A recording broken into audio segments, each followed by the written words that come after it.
અવારનવાર એવા સમાચારો અને અહેવાલો સામે આવતા હોય છે જેમાં લોકો લોભ અને લાલચમાં આવીને ઓનલાઈન ફ્રોડનો ભોગ બનતા હોય છે। ત્યારે આવી જ એક ઘટના અમદાવાદથી સામે આવી છે, જ્યારે એક ઠગ દ્વારા 31 લોકોના 39 લાખ રૂપિયા પડાવી લેવાની ઘટના સામે આવી છે।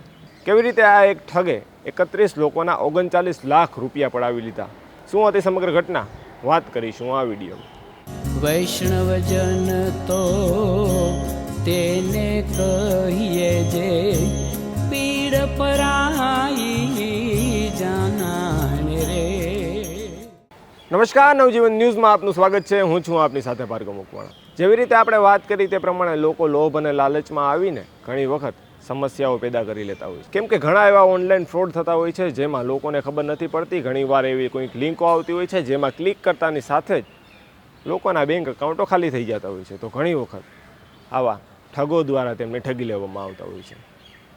ત્યારે અમદાવાદથી આ એક ઘટના સામે આવી છે, જેની અંદર એક ઠગ દ્વારા લોકોને લોનનું લાલચ આપીને 31 લોકોના 39 લાખ રૂપિયા પડાવી લેવાની ઘટના સામે આવી છે। આ ઘટનાનો ખુલાસો ત્યારે થાય છે જ્યારે પાલડીમાં રહેતા ભાવિકભાઈ વાઘેલાને ફેસબુક દ્વારા એક એડ મળે છે અને એડની અંદર લખવામાં આવે છે કે તમારે મોબાઈલ માટે લોન આપવામાં આવશે। ત્યારે તેઓ એડમાં આપેલા મોબાઈલ નંબરનો સંપર્ક કરે છે અને સામેનો ઠગ તેમને મળવા માટે બોલાવે છે અને લોન માટે તેમના ડોક્યુમેન્ટ્સ માંગે છે। ત્યારબાદ તેમના નામે લોન લેવામાં આવે છે અને તે મોબાઈલને તે વેચી કાઢે છે, પરંતુ તે હપ્તા પણ ભરતો નથી। ત્યારે ભાવિકભાઈ દ્વારા બોપલ પોલીસ સ્ટેશનની અંદર ફરિયાદ નોંધવામાં આવે છે કે મારી સાથે આવો ફ્રોડ થયો છે। મેં ઓનલાઈન એક જાહેરાત જોઈ હતી જેની અંદર મને એક લોન આપવામાં આવતી હતી। ત્યારબાદ તે વ્યક્તિને હું મળ્યો અને તેમણે મારી પાસે ડોક્યુમેન્ટ લીધા અને મારા નામે લોન લઈ અને એ વ્યક્તિ રફુચક્કર થઈ ગયો છે અને હપ્તા પણ ભરતો નથી। ત્યારે બોપલ પોલીસ સ્ટેશન દ્વારા તપાસના ચક્રો ગતિમાન કરવામાં આવ્યા અને તપાસના અંતે દીક્ષિત ઉર્ફે મોન્ટુ સોની અને મોઇન છીપા નામના 2 વ્યક્તિઓની ધરપકડ પણ કરવામાં આવી। અને તપાસમાં એટલું પણ જાણવા મળ્યું કે આ ભાવિકભાઈ એક નહીં પરંતુ આવા અલગ અલગ 31 લોકોને લોનની લાલચ આપી, મોબાઈલ ફોનની લોનની લાલચ આપી અને 39 લાખ રૂપિયા પડાવી લેવામાં આવ્યા છે। ત્યારે હાલ તો આ 2 વ્યક્તિઓની પોલીસ સ્ટેશને અટકાયત પણ થઈ ગઈ છે અને તેમના ઉપર FIR પણ નોંધવામાં આવી છે અને બોપલ પોલીસ સ્ટેશને વધુની કાર્યવાહી હાથ પણ કરી છે।